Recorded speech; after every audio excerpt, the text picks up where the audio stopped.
аллоҳ мегӯяд: я ибадӣ, о бандаҳоям, агар аввалини шумо ва охирини шумо аз ҷумлаи одамон ва аз ҷумлаи ҷинҳо, агар ҳамаи шумо ба пуррагӣ якҷоя шуда оед, ҳамаатон нисфатоне, агар ҳамаатон ба пуррагӣ якҷоя шуда оед, ибодат кунед ва ибодат кунед то ҳамон замоне ки қалби ҳар яки шумо аз ҳама поктарин гардад. ин чизеро илова намекунад ба бузургии ман ҳеҷ гуна ва дар ягон шакл. ва баръакс амодилона аст. гӯш дорӣ ту ҷиннаткори хурдакак?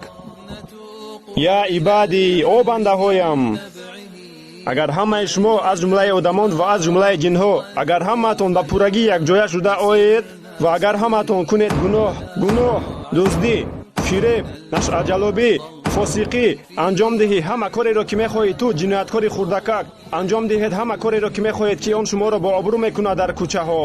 аллоҳ хело фаҳмо гуфтааст: агар ҳамаатон нисфатоне, агар ҳамаатон ин гуноҳҳоро дар якҷоягӣ кунед, то ҳамон замоне ки ҳар якатон аз ҳама даҳшатноктарин ҷинояткор шавед, ин чизеро аз моликияти ман кам намекунад ҳеҷ гуна ва дар ягон шакл.